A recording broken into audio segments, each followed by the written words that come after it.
ఈ మగాళ్ళందరికీ నేను ఒక సవ్వాలబ్బా, ఒక నెల రోజులు భార్య ఏదో ఒక ఉద్యోగం చేస్తుంది. 1 month భార్య ఇంట్లో చేసే ప్రతి పని అశ్షు అబ్బా తబ్బా అనుకుంటా చేయి. నువ్వు ఆమెంత నీట్గా చేయి, ఆమెంత సమర్థవంతంగా చేయి, ఆవిడలాగా హుందాతనంగా దాన్ని స్వీకరించు. నీకున్న అశుద్ధాల్ని, ఇంట్లో నువ్వు పడేసిన అశుద్ధాన్ని కడుగుతుంది, బాత్రూంలో నువ్వు చేసిన అశుద్ధాన్ని కడుగుతుంది, తర్వాత బాసన్ల రూపంలో నువ్వు పడేసిన ఎంగిల్ని కడుగుతుంది. వీటన్నిటినీ శుభ్రం చేసి నిన్ను ఒక పుచ్చ పువ్వులాగా తయారు చేసి నిన్ను, నీ పిల్లల్ని సమాజానికి పరిచయం చేస్తుంది. మరి భార్యను ఏమనలేదు ఎందుకండి? భర్తని ఇంటి పెద్ద అన్నారు. ఆ పెద్దరికాన్ని ఒప్పుకున్నటువంటి గొప్పతనం భార్యది. అవును, అది గుర్తించాలి ఇక్కడ.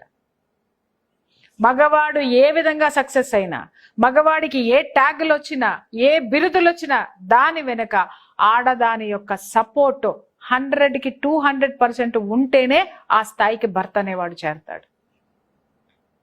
అర్థమైందా? ఇక్కడ చాలా మంది కింద కామెంట్లు పెడుతూ ఉంటారు, అబ్బో భార్యలండి, మరి భార్యలకు కూడా భర్తలు చేస్తున్నారు కదా, సాధిస్తున్నారు కదా, సంపాదిస్తున్నారు కదా అని. చాలా మంది ఆడవాళ్ల గురించి నాకు తెలుసు, భర్త సపోర్ట్ కించిత్ లేకపోయినా భార్య ఇంట బయట రచ్చ గెలుస్తుంది. అవునండి, అది దమ్ము భార్య అంటే. భార్యకు ఉన్నటువంటి దమ్ము, స్త్రీకి ఉన్నటువంటి శక్తి, ఆడదానికి ఉన్నటువంటి సమర్థత, బలం.